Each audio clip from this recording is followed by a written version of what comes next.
Bismillahirrahmanirrahim. Assalamualaikum warahmatullahi wabarakatuh.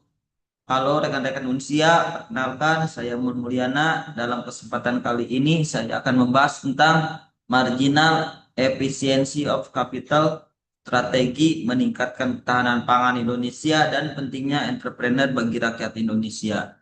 Paparan ini dibuat untuk memenuhi tugas semester 4 pada mata kuliah perekonomian Indonesia. Baik, marginal efficiency of capital.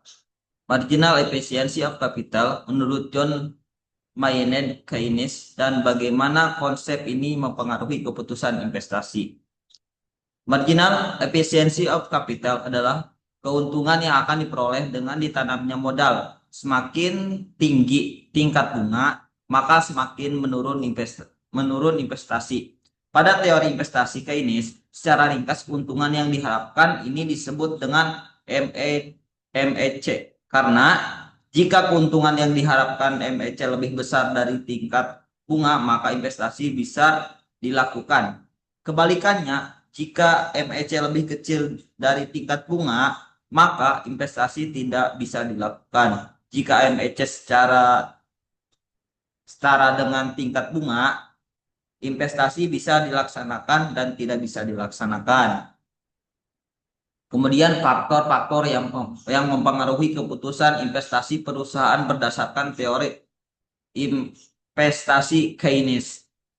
Satu atau A, tingkat optimisme dan dari para manajer.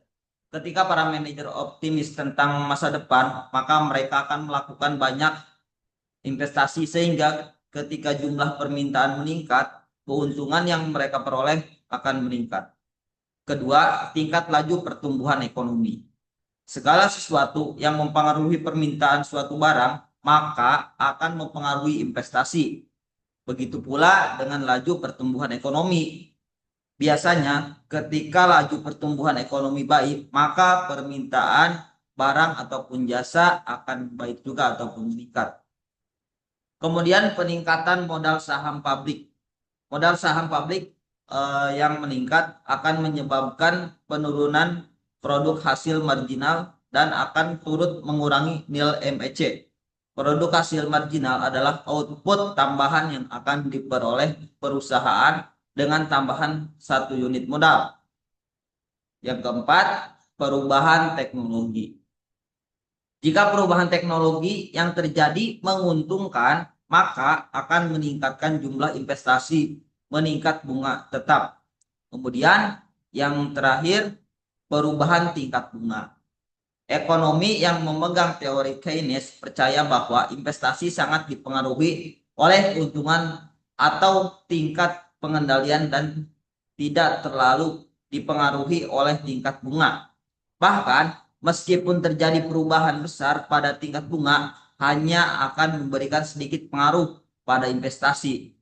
Salah satu faktor mempengaruhi investasi berdasarkan teori investasi Keynes yaitu perubahan teknologi. Kini teknologi sudah semakin maju dan jenis aset investasi pun semakin beragam. Contohnya adalah aset kripto. Kemudian strategi meningkatkan ketahanan pangan Indonesia. Mengingat pentingnya menjaga ketahanan pangan nasional, pemerintah melakukan berbagai upaya untuk menjaga ketahanan pangan tersebut melalui 4 strategi. Yang pertama, terkait dengan keterjangkauan dari sisi peningkatan akses pangan masyarakat, pemerintah mendorong pemanfaatan digitalisasi dari pasar serta kerjasama dengan BUMN guna dapat mendistribusikan pangan dari daerah surplus ke daerah defisit. Kemudian strategi yang kedua, pemerintah menjaga ketersediaan pangan dengan menjaga pasokan stok pangan yang dilakukan melalui peningkatan produktivitas dalam negeri dan mendistribusikan kegiatan yang tergantung dari negara lain. Kemudian yang ketiga, terkait dengan peningkatan kualitas dan keamanan pangan, pemerintah melakukan penerapan budidaya pertanian yang baik, good agricultural practices, dan penanganan pasca panen yang baik, good handling practices. pemenuhan standar nasional Indonesia atau SNI, serta pemenuhan sanitari dan fitosanitari SPS yang akan terus dijaga. Kemudian yang terakhir, keempat, hal terakhir yang tidak kalah penting yaitu menjaga ketahanan serta keberlangsungan sumber daya alam. Misalnya melalui penetapan lahan sawah dan dilindungi atau pengendalian alih fungsi lahan sawah, diverifikasi budidaya, penggunaan pupuk organik, serta pemeliharaan jaringan irigasi. Kemudian pentingnya entrepreneur bagi rakyat Indonesia. Entrepreneur mampu memberikan dampak yang baik bagi perkembangan ekonomi Indonesia. Semakin banyak entrepreneur, maka semakin kuatlah daya tahan benturan terhadap krisis ekonomi. Entrepreneur mampu memberikan alternatif yang baik untuk mengurangi bahkan menghapus angka pengangguran yang membesar. Ketahanan terhadap krisis ekonomi mampu ditopang dengan adanya entrepreneur yang mampu menampung pekerja dalam suatu perusahaan.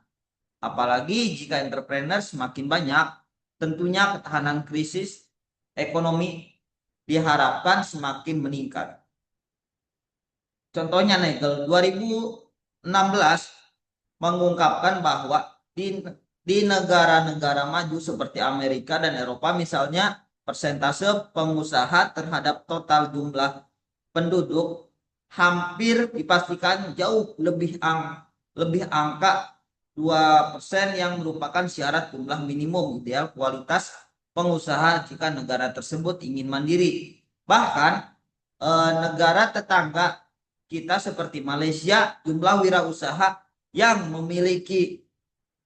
dimilikinya sudah mencapai 5% dari total jumlah penduduknya. Terlebih negara Singapura yang sudah mencapai 7% dari jumlah penduduknya.